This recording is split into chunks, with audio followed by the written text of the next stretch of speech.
perlu kalian checklist manual sebagai tanda bahwa kalian sudah hadir dalam perkuliahan ini. Jadi jangan lupa untuk, sekali lagi saya ingatkan, untuk melakukan checklist manual pada semua item yang ada di LMS setelah kalian melakukan activity yang ada di sana, gitu ya. Kemudian sebelum mulai, ada yang mau ditanyakan terlebih dahulu? Belum ada, Bu. Belum ada. Oke ya, kalau begitu ini saya share video dulu. Ini videonya yang ada 2 ya, masing-masing sekitar 15, 6, dan 17 menit lah gitu ya. Nanti setelah ini kita diskusikan sama-sama ya. Bentar, saya share screen dulu. Ini maksudnya gini, kita tidak akan terlalu lama, jadi tolong untuk bisa mengikuti Google Meet ini dengan sebaik-baiknya. Oke. Ini saya cek dulu.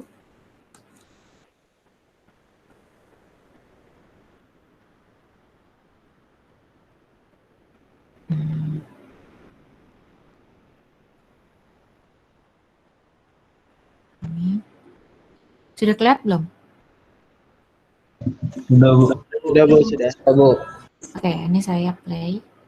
Pertemuan kali ini, materi yang akan disampaikan adalah mengenai pemodelan statistik dalam analitika bisnis gitu ya. Jadi untuk pembangunan data warehouse dan business intelligence gitu, kita juga perlu mengenal yang namanya analitika bisnis. Nah, ini suaranya jelas? Jelas, Bu. Oke, Jelas, Bu. Analitika bisnis ini kita perlu membangun modelnya dulu gitu.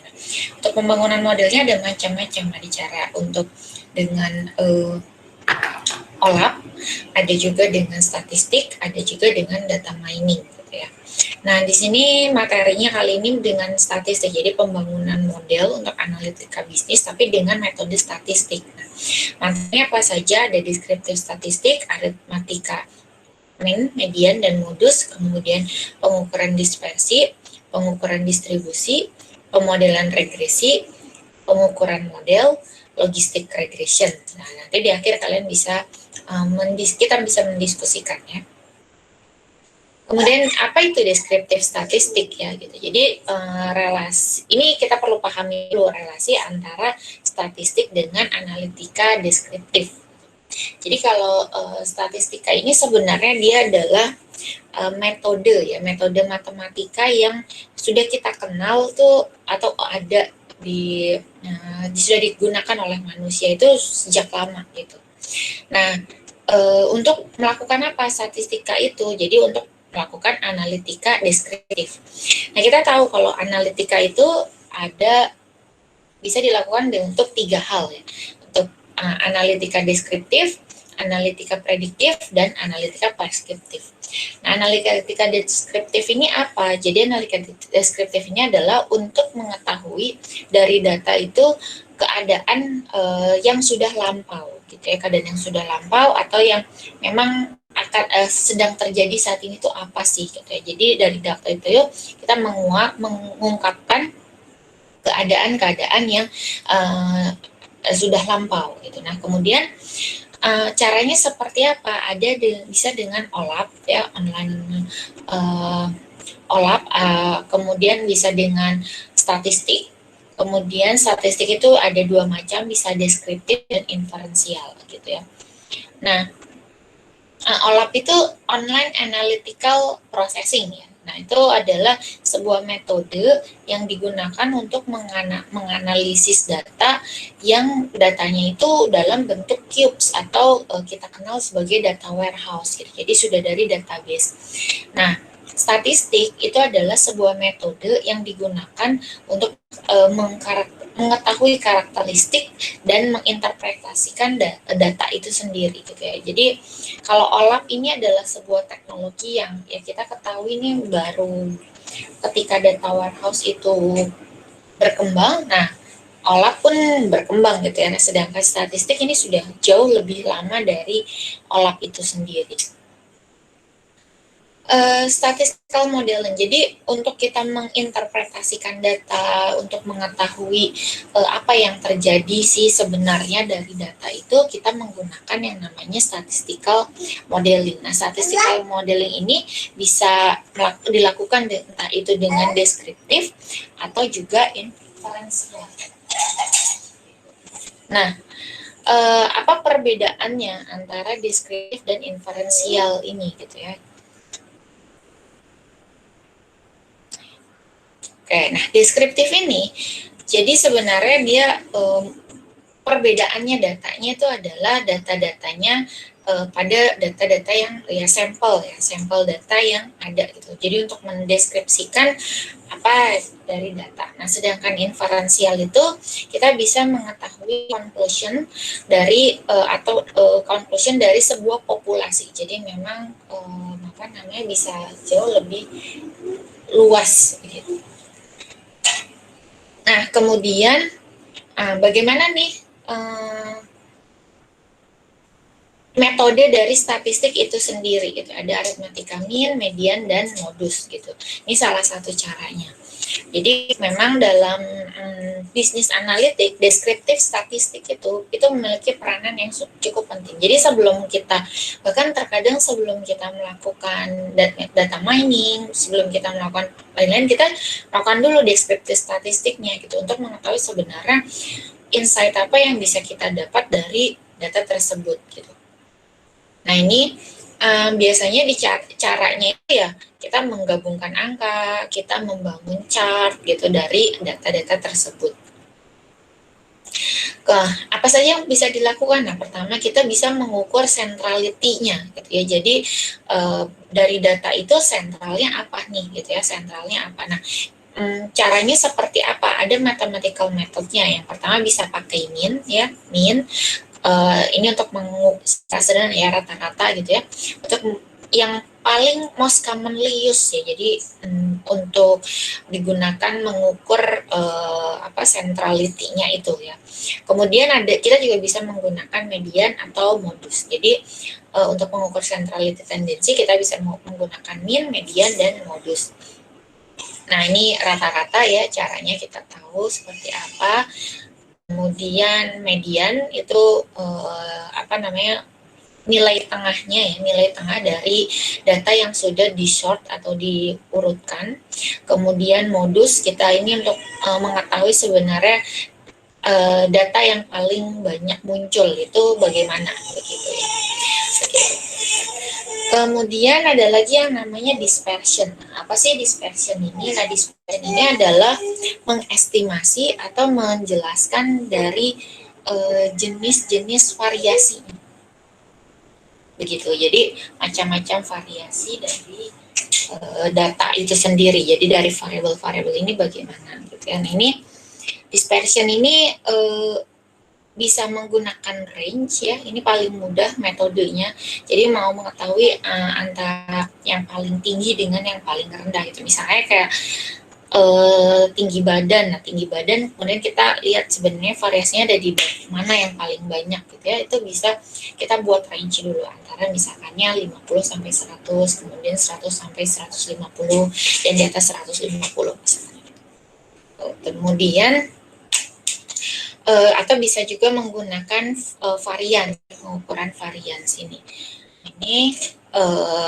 Ini adalah caranya ya seperti ini ya, dengan mengukur deviasinya. Kemudian bisa juga kita mengukur standar deviasinya gitu. Jadi untuk mengetahui spread of value-nya seperti apa. Nih rumusnya ya seperti ini. Saya pikir untuk lebih detail dari statistik ini kalian juga sudah pernah mengambil kuliah statistika industri ya, jadi detailnya ada di sana, bisa kalian buka-buka lagi materinya. Kemudian ini mean absolute deviation ya, ini juga bisa digunakan untuk mengetahui persebaran itu sendiri ya, persebaran dari datanya gitu. Juga quartile atau interquartile range gitu ya, dimana nanti kita bentuknya jadi setelah data itu kita sort gitu, kita bisa melihat sebenarnya ada first quartile, third quartile, sama yang di tengahnya gitu ya. Nah, ini Nah, ini kita bisa lihat nanti ya, visualisasinya seperti ini, pakai box and whiskers plot gitu ya. Ada data-data juga. Nah, kemudian kita juga bisa melakukan yang namanya distribution gitu ya. Dan distribution ini jadi untuk mengkalkulasikan sebenarnya karakteristik dari data ini seperti apa gitu ya. Jadi persebarannya itu bagaimana gitu. Apakah banyaknya di kita lihat nanti banyaknya itu ada di mana sih, ada di yang range yang mana gitu. Nah, biasanya ini menggunakan histogram frequency plot ya gitu untuk mengilustrasikan shape of distributionnya ini sendiri. Jadi ada dua macam shape, ada dua macam bentuk dari distribusi ya, dua macam grafik gitu ya. Ada yang namanya skewness, ada yang namanya kurtosis gitu. Nah, ini bentuk grafiknya itu sebenarnya berbeda. Kalau yang nanti coba kalian cari ya sebenarnya bagaimana sih yang skewness ini gitu. Ini biasanya dia bentuknya asimetri gitu ya. Si puncaknya itu tidak ada di tengah gitu ya. Dan biasanya juga ini dia punya puncaknya itu biasanya cuma satu biasanya gitu. Nah, ini untuk penghitungan skewness-nya. Kemudian ada lagi yang namanya kurtosis ya. Nah, ini biasanya si peak-nya itu tuh ya lebih as opposed to the sway in the shape, kurtosis is more interested in characterizing the peak, tall, skinny nature of the distribution gitu. Jadi dia bisa tidak ada puncaknya gitu ya. Nah, ini bisa nanti kalian lihat bentuknya seperti apa. Nah, selain itu kita juga bisa membangun model data itu dengan cara regression gitu ya, regression modeling. Nah, regression modeling ini tapi kalau regresi ini tidak bisa digunakan untuk deskriptif statistik gitu ya, bukan untuk deskriptif tapi untuk inferensial statistik gitu. Nah, walaupun sebenarnya dengan ini kita juga bisa mengetahui inferensial itu kan sebenarnya semacam summary ya, atau kita bisa menyimpulkan tuh seperti apa sih gitu. Begitu. Nah, regression itu ada dua macam ya. Jadi sebenarnya ada linear regression dengan multi regression gitu. Jadi dia ini adalah sebuah regresinya adalah simple statistic technique to model the dependence of a variable. Jadi untuk mengetahui sebenarnya keadaan atau dari variabel itu seperti apa. Nah, biasanya regresi ini akan melihat keterhubungan antara beberapa variabel yang ada pada data tersebut gitu.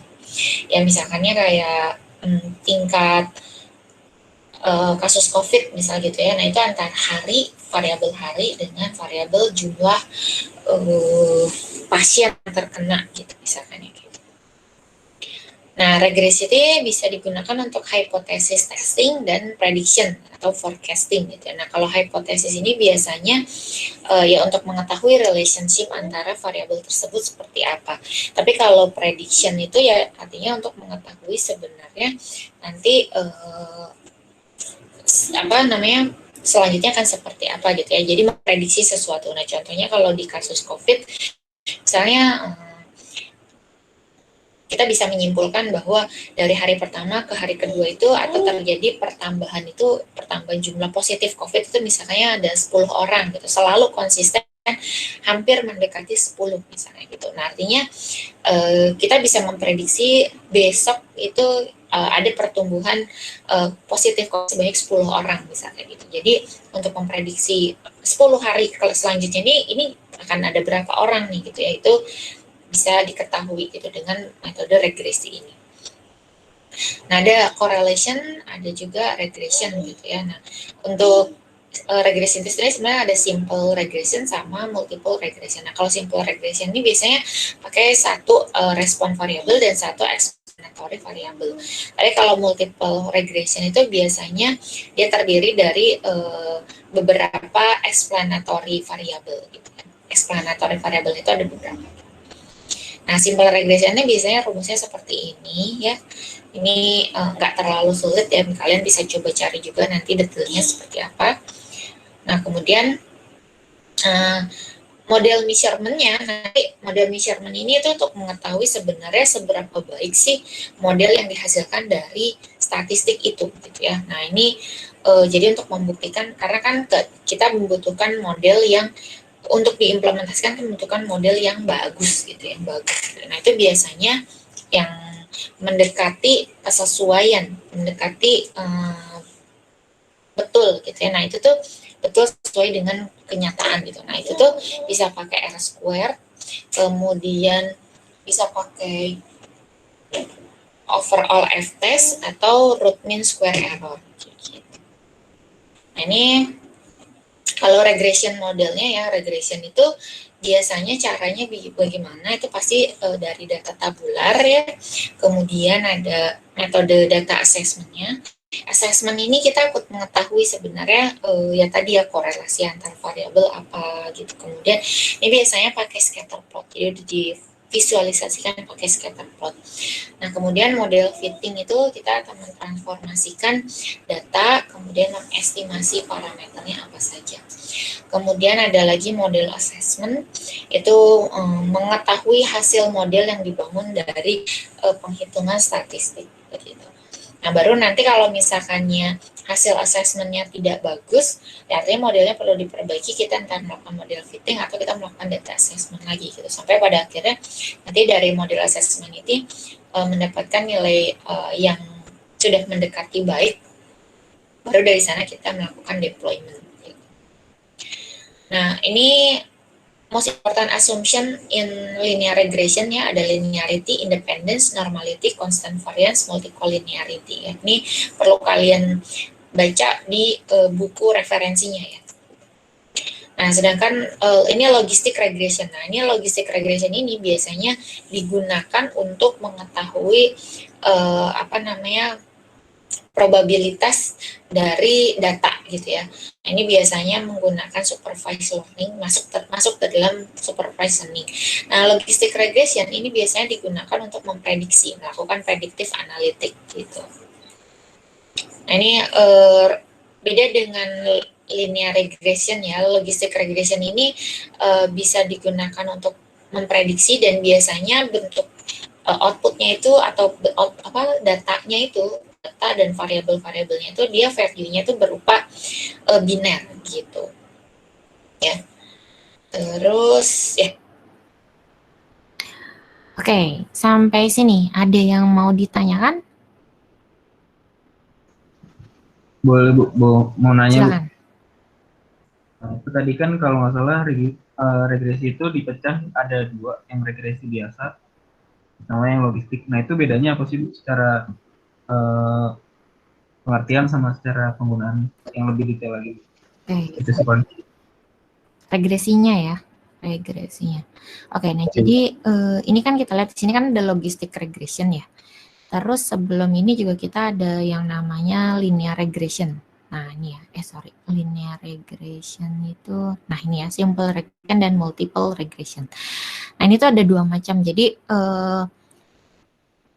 regression yang ini, yang simple regression dan multiple regression, ini termasuk ke dalam untuk mengetahui correlation gitu ya. Jadi untuk mengetahui sebenarnya, untuk mengetahui keterhubungan antara masing-masing variabel itu seperti apa sih gitu ya. Jadi misalkannya,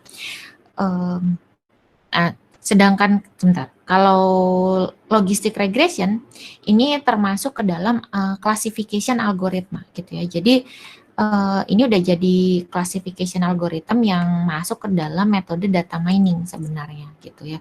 Tapi kalau yang simple regression ini masih statistik, kalau saya bilang statistik sederhana lah gitu ya. Statistik sederhana yang digunakan untuk mengetahui sebenarnya keterhubungan antara satu variabel dengan variabel lainnya itu seperti apa. Simple regression ini untuk menghandle satu respon variabel dengan satu explanatory variabel. Jadi biasanya paling banyak cuman 2 variabel gitu ya yang ini. Misal contohnya adalah penelitian antara tumbuhnya tinggi tanaman misalnya kecambah gitu ya. Terus kita ukur dari hari ke hari itu dia pertumbuhannya berapa sentimeter misal gitu. Nah, itu itu bisa kita lihat apa namanya, kita bisa lihat sebenarnya pertumbuhannya itu seperti apa gitu ya. Ada kita bisa menyimpulkan bahwa selama dari kecambah itu menjadi misalnya kacang hijau gitu ya, dari kecambah menjadi kacang hijau itu tuh butuh waktu berapa lama gitu ya. Nah, terus ada lagi yang ini tuh adalah multiple regression. Nah, multiple regression ini dia ada variabel yang diimplementasikan itu berupa apa namanya, tindakan lain, misalnya tentang air, cahaya matahari, pupuk dan lain-lain gitu ya. Jadi untuk melihat keterhubungan itunya gitu ya dari apa namanya, data itu sendiri. Nah, ini perbedaannya. Nah, jadi untuk simple dan multiple regression ini digunakan untuk melihat keadaan yang sudah lewat gitu, yang sudah lalu gitu. Jadi kita butuh ada data dulu untuk melihat sebenarnya ini keadaannya seperti apa gitu.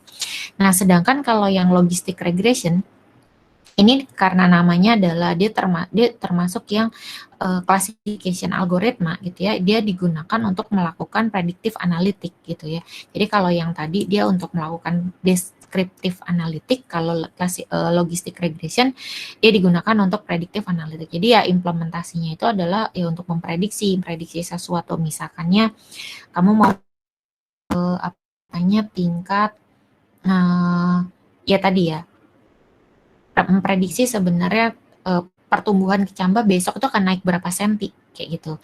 Jadi bukan modelnya yang kita lihat, tapi udah memprediksi hasilnya besok itu akan berapa senti. Atau contoh lain adalah misalnya regresi pada kasus COVID gitu ya. Nah, kita mau tahu sebenarnya besok itu akan berapa sih jumlah pasiennya gitu, kira-kira gitu. Nah, ini jatuhnya adalah prediksi, yang prediksi analitiknya. Jadi kalau misalnya kamu mau implementasikan ke kasus kamu, nilai misalnya itu untuk mata kuliah ini, nah kita bisa memprediksi sebenarnya kamu itu nanti mata kuliah ini tuh dapat, mata kuliah BIDW ini dapat nilai berapa misalnya gitu. Nah, itu bisa dapat hasilnya seperti itu. Jadi logistic regression itu tuh masuk ke classification yang algorithm gitu. Sedangkan kalau yang regresi linear ini masuk ke descriptive analytic ya. Jadi yaitu dia, kita perlu mengetahui sebenarnya apa yang mau kita analisis, mau deskriptif kah atau prediktif kah gitu ya. Nah, tapi kalau yang statistik itu yang masuk statistik, nah itu yang linear, simple linear dan multiple linear itu masuk untuk deskriptif analitik ya, masih untuk deskriptif analitik. Begitu kira-kira. Bisa menjawab? Ya, Bu. Cukup. Terima kasih, Bu. Oke, silakan kalau ada lagi yang mau ditanyakan.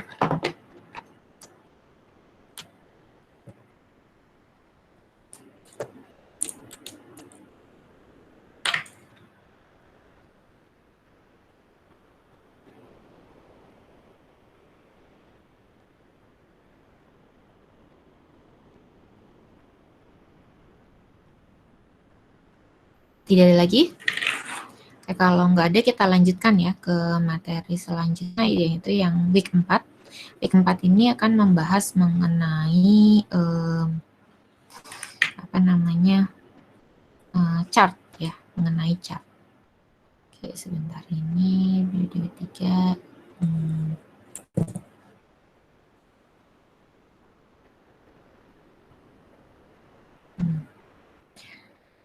Tentang reporting data ya. Oke, pada kesempatan ini saya akan bahas mengenai reporting data. Nah, reporting data materinya ada business reporting, metric management report, dashboard type, dan balance scorecard type report, kemudian data visualization, basic chart and graph, specialized chart and graph yang sesuai untuk digunakan. Nah, kita mulai dari business reporting itu sendiri. Nah, sebenarnya apa sih business reporting ini? Jadi kita perlu pahami dulu bahwa reporting itu adalah proses yang pasti dimiliki oleh semua organisasi gitu ya, atau bisnis industri gitu ya. Karena kita membutuhkan report ya untuk melakukan evaluasi. Dari evaluasi itu kemudian kita akan melakukan perubahan apa yang dibutuhkan gitu ya. Jadi ya Kak, sesederhana kalian punya usaha e-commerce misalkan ya, online shop, pasti kalian akan melakukan reporting juga gitu kan, penghitungan dalam seminggu itu penjualan berapa sih gitu, dalam sebulan berapa dan lain-lain gitu ya. Jadi di sana untuk mengetahui sebenarnya mengumpulkan informasi apa terhadap kejadian yang sudah dilakukan. Business reporting atau biasa disebut dengan OLAP atau business intelligence itu adalah sebuah essential part yang ada dalam sebuah industri dan digunakan untuk melakukan improvisasi, gitu ya, melakukan improvisasi dan biasanya berdasarkan reporting itulah gitu itu melakukan decision making untuk menjadi lebih baik. Nah, kemudian dalam sebuah business intelligence itu ya, biasanya business reporting ini sudah dibangun menggunakan OLTP system, ya online transaction processing system. Di mana di dalamnya itu ada yang namanya extract, transform, dan load gitu ya, ada proses tersebut gitu ya, proses extracting data, transforming data, dan loading data gitu. Nah ini semuanya terkoordinasi, proses-proses itu terkoordinasi di dalam data warehouse begitu. Nah ini contoh dari role of information reporting. Jadi seperti tadi saya sampaikan bahwa dalam reporting itu digunakan untuk membantu proses decision making gitu ya. Jadi ketika sebuah data gitu ya, data itu sebuah business function ya, business function entah itu proses bisnis yang terjadi ya, entah itu ada berapa banyak bisnis proses yang terjadi dalam sebuah industri, itu dia akan masuk ke dalam, kita simpan ke dalam data ya, ke dalam database itu. Nah kemudian itu nanti kita simpan ke dalam data repository, baru kita melakukan analisis atau processing terhadap data tersebut untuk untuk menjadi informasi atau reportingnya. Nah baru nanti report inilah yang akan digunakan oleh decision maker untuk melakukan atau menemukan decision apa yang baik untuk industri tersebut gitu ya. Ya sesederhana kalian punya online shop, terus kalian mau meningkatkan penjualan ini di bulan selanjutnya, itu apa yang harus dilakukan. Itu artinya kan kita harus melakukan analisis terlebih dahulu terhadap data yang sudah ada. Kita harus mengetahui sebenarnya kejadian apa yang sudah terjadi. Nah, ini bisa digunakan statistical modeling ya, yaitu deskriptif dan inferensial. Jadi ya sesederhana statistikal. Jadi dulu orang pun juga sudah melakukan hal ini gitu ya. Sebelum ada business intelligence pun juga ya orang melakukan statistical modeling gitu kan. Jadi untuk mengetahui sebenarnya deskriptif analitiknya terus digunakan dengan statistical modeling. Nah, kemudian kita ya ini ya, ketika kita problemnya adalah ketika semua report dilakukan secara manual, ini akan memakan waktu ya, kemudian dokumen tidak terdokumentasikan. Jadi mungkin 1 bulan ini ada gitu kan, itu kemudian kita visualisasikan gitu secara manual gitu kan. Nah tapi kemudian bulan selanjutnya, nah kita harus gabungkan antara 1 bulan pertama, bulan kedua, bulan ketiga gitu, itu harus kita gabungkan lagi gitu. Artinya ada proses lagi di sana. Nah itulah yang menjadi problem bahwa ini semua harus dilakukan dalam bentuk yang digital dan dibutuhkan sistem yang bisa menghandle metrik tersebut atau sistem yang digunakan untuk menghandle proses visualisasi tersebut gitu. Nah ini namanya metric management report. Nah kategorinya ada apa saja, ada metric management report, dashboard type report, dan balance scorecard report gitu ya. Nah kita bahas dari dashboard dan balance scorecard report.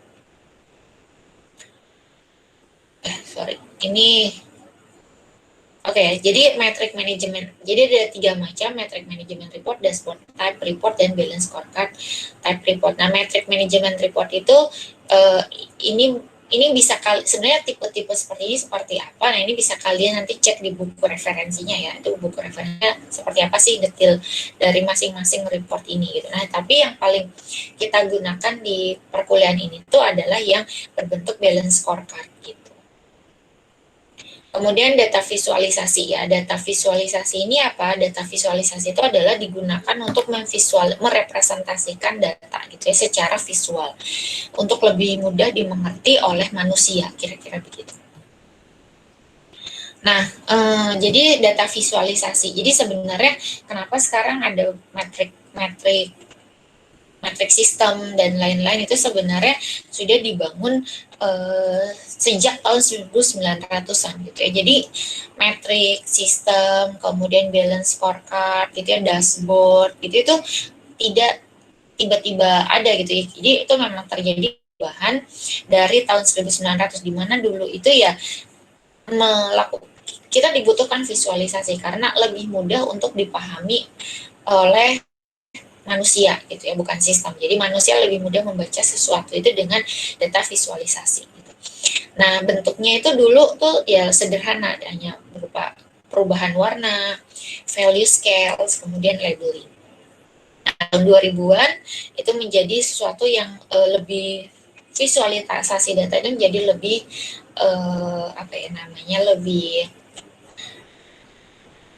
lebih cocok atau bukan lebih cocok, lebih diterapkan mendekati kebutuhan dari manusia itu sendiri. Bisa interaktif, bisa mendekati real time, bisa menghandle data dalam jumlah yang cukup banyak gitu dan lain-lain. Gitu ya. Nah, tentu untuk membangun visualisasi yang seperti itu membutuhkan teknologi baru lagi gitu ya. Contohnya misalkan ini ya Google Maps gitu ya, itu Google Maps ini merupakan visualisasi dari mapping atau peta suatu kondisi suatu daerah ya. Nah itu di sana kita bisa melihat visualisasi dari tingkat kemacetan gitu kan. Kalau misalnya kita hanya melihat data sekian ribu kendaraan kecepatannya adalah misalnya 10 km per jam gitu ya. Nah, kalau datanya dalam bentuk table, kita kan nggak tahu sebenarnya apa sih informasi yang diberikan dari data tersebut apa. Nah, hal itu akan lebih mudah didapat ketika kita melihatnya dalam bentuk visualisasi peta dengan warna merah gitu, merah tua, kuning, hijau, itu kan jauh lebih mudah gitu. Dalam sekali waktu melihat sekilas kalian udah bisa memahami, oh ya di sini macet. Gitu. Tanpa harus mengetahui berapa banyak kendaraan di sana, kecepatannya berapa kilometer per jam dan lain-lain seperti itu. Nah, the future of data information visualization is very hard to predict. We can only extrapolate from what has already been invented, more three-dimensional visualization, more immersive experience, ya, bisa virtual reality environment gitu ya, atau holographic visualization. Jadi data-data itu ya semakin lama itu digunakan ya untuk memprediksi gitu ya visualisasi ini. Nah ini ya itu tadi saya bilang bahwa cara visualisasinya pun juga sudah dengan teknologi yang lebih terbaru atau sesuai dengan kebutuhan manusia itu sendiri. Nah dulu dan hingga kini gitu ya, basic chart ini masih digunakan. Jadi ada line chart, bar chart, dan pie chart. Gitu. Nah, ada juga scatter plot dan bubble chart. Gitu ya. Nah, ini seperti apa sih gitu ya bentuk chartnya itu? Nah, itu bisa kalian lihat di buku referensi, atau bisa kalian juga cari lagi sebenarnya line chart itu seperti apa, bar chart itu seperti apa. Itu coba kalian lihat. Gitu ya. Nah, basic chart ini tipe-tipenya tuh ada untuk histogram, Gantt chart, per chart, geographic map, bullet, heat map, highlightable, tree map gitu ya. Nah, biasanya kita pun perlu mengetahui semua jenis chart atau bar yang ada, tapi kita juga harus mengetahui ketepatan terhadap jenis informasinya gitu ya. Jadi informasi ini bisa ditampilkan dalam bentuk seperti apa sih gitu ya. Seperti chart dan graph implementation ya. Chart dan graph itu bisa diimplementasikan dengan untuk menampilkan misalkannya data-data yang bentuknya itu adalah kuantitatif, kualitatif data yang sudah dibentuk menjadi nominal begitu, gitu ya. Jadi kita untuk mengetahui sebenarnya perbandingan antar variabel itu bagaimana gitu ya. Nah ini ada taksonomi chart dan grafnya ya. Jadi kalian kalau misalnya saya ini mau compare gitu, kalau compare ya kalian bisa lihat ini adalah typical data, typical chart dan graf yang banyak digunakan gitu ya. Kalau mau compare ya bisa pakai line chart ya. Kalau misalkannya semua variabel, banyak variabel gitu ya. Nah ini bisa 2 variabel per item. Nah, ini many categories. Ini kalau beberapa kategori. Ada lagi kalau dengan pendekatan meng-compare tapi dengan pendekatan waktu. Nah, itu berarti kalau ini antar item, kalau ini antar waktu. Nah, kalau antar waktu bisa pakai line chart gitu ya. Bisa pakai bar juga gitu seperti ini. Nah, terus kalau distribution, nah ini ya tadi kalau single variable ini masuk yang skewness atau kurtosis. Nah, ini nanti bisa kalian di sini ya. Terus two variables bisa pakai titik-titik gitu kan. Three variables bisa seperti ini 3D gitu. Kemudian composition ya. Composition ini beda macam-macamnya gitu ya. Ada lagi yang relationship antar variable gitu. Nah, ini apa namanya? Jadi kalian harus tahu, jadi jangan sampai antara informasi yang mau ditampilkan dengan bentuk grafik dan graf atau chartnya itu tidak sesuai gitu. Jadi harus dikenali dulu. Oke, begitu perkenalan mengenai visualisasi data. Oke, gimana? Bisa dipahami? Ada pertanyaan dulu?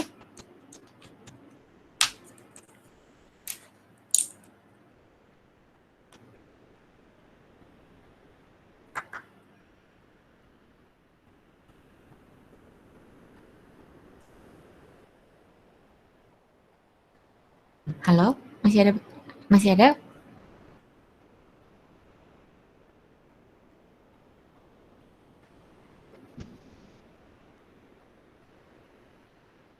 Oke, saya coba cek ya untuk kalian semua nih. Jadi gimana nih? Ada apa namanya pertanyaan?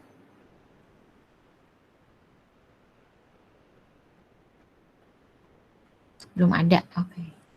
Belum ada pertanyaan. Oke. Tapi di sini yang penting adalah kalian bisa memahami sebenarnya antara visualisasi ya. Jadi gini, ketika kita menganalisis data, visualisasi itu juga tidak kalah penting ya gitu. Jadi ketika kalian ketepatan pemilihan bentuk grafik atau bentuk diagram yang tepat gitu, itu sangat berpengaruh gitu ya terhadap cara apa namanya yang paling tepat itu yang mana gitu ya. Nah, tadi udah disinggung ya apa namanya beberapa taksonomi dalam pemilihan chart dan grafik gitu ya. Nah, ini ya. Ini saya pikir ini perlu kalian pahami ya. Di sini ada di bukunya. Jadi buku referensinya sudah saya share di deskripsi subgroup ya. Kalian bisa cek sebenarnya bagaimana gitu. Nah, ini bisa kalian pahamin benar-benar. Jadi ketika nanti karena nanti tugasnya itu juga akan berpengaruh terhadap visualisasi data gitu ya. Jadi tolong visualisasi ini bisa kalian pelajari dan kalian pahami benar-benar. Jangan sampai ketika kalian membangun visualisasi dari kumpulan data itu malah bikin bingung ke usernya gitu ya. Ya mungkin kalau misalnya datanya sedikit masih mudah, tapi kalau misalnya datanya udah banyak, nah apa yang perlu dilakukan sih supaya visualisasinya juga lebih bisa diterima.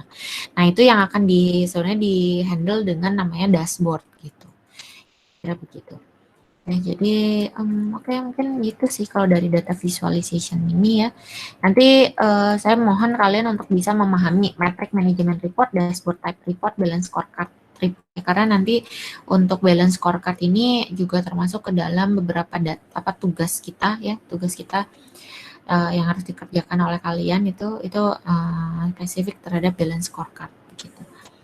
Terus apa lagi ya, analitik datanya gitu. Oke, ada pertanyaan lagi? Ada pertanyaan lagi. Ada pertanyaan dulu sebelum ini? Belum kita tutup? Bu, saya ingin bertanya, Bu. Silakan. Nah, kan pasti dalam bisnis report kategori ini dari masing-masingnya itu punya batasan yang batasan dalam membuat masing-masing kategori itu apa, Bu? Dari metric management, dari dashboard, dari balance scorecard, nah itu batasannya apa nih?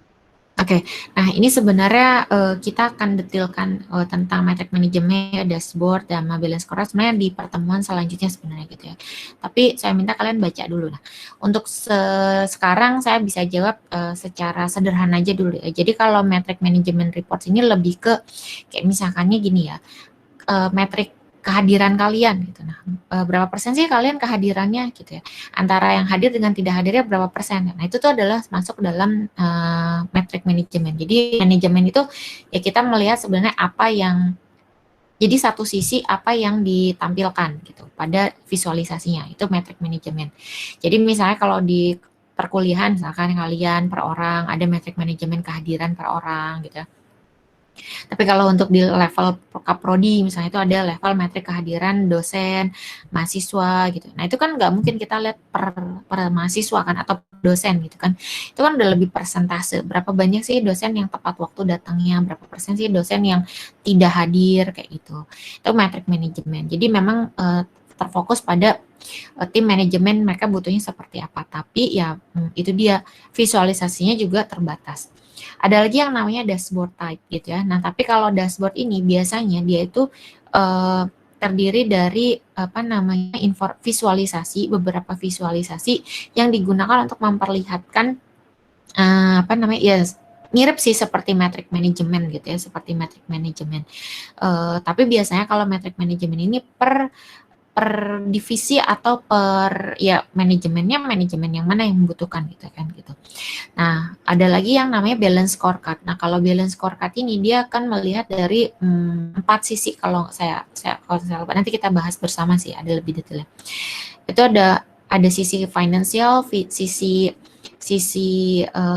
sumber dayanya gitu ya, ada locationnya dan lain-lain gitu. Jadi ini akan melihat visualisasinya itu akan melihat dari 4 sisi tersebut, kira-kira seperti itu. Gitu. Nah, kalau dashboard ya ini memang memperlihatkan visualisasi dari data sesuai dengan apa namanya tujuan dari dashboardnya ini mau memperlihatkan apa. Misalkannya bukan ke manajemennya langsung gitu ya, ke tim manajemennya langsung, tapi memang mau memperlihatkan data-datanya itu apa saja yang bisa ditampilkan kira-kira. Nah, biasanya kalau metrik manajemen ini tuh masih bersifat apa namanya statis gitu ya.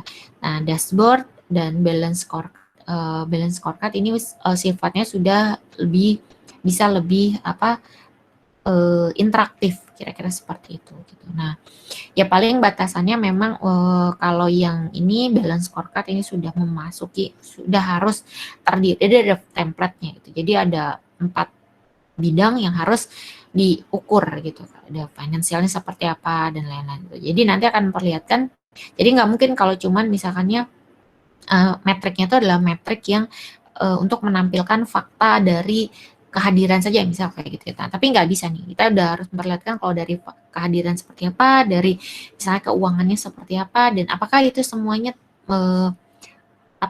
mendukung visi dari perusahaan itu sendiri atau industri itu atau tidak, kira-kira gitu. Itu jadi kalau balance scorecard ini sudah lebih terarah gitu ya, terarah terhadap visi dari industri itu secara keseluruhan. Kalau metrik manajemen biasanya yaitu dia untuk memperlihatkan supaya apa ya, kan sebelumnya reporting itu kan dalam bentuk statis ya, mungkin bentuknya pakai Excel gitu, dan ternyata misalnya pelaporannya dalam kurun waktu misalnya per minggu atau per bulan gitu ya. Nah, itu kan dibikin visualisasinya. Nah, kalau metrik manajemen ini dia membentuk itu tapi dalam kurun waktu tertentu, tapi ya masih sifatnya statis gitu. Menghandle data ya untuk memperlihatkan aja sebenarnya apa sih yang fakta-fakta itu apa, berapa jumlahnya gitu ya, berapa kenaikannya gitu. Tapi nggak bisa apakah itu keterhubungan antara satu metrik dengan metrik yang lainnya itu ada keterhubungan untuk sesuai nggak dengan visinya atau tidak gitu, kira-kira gitu ya.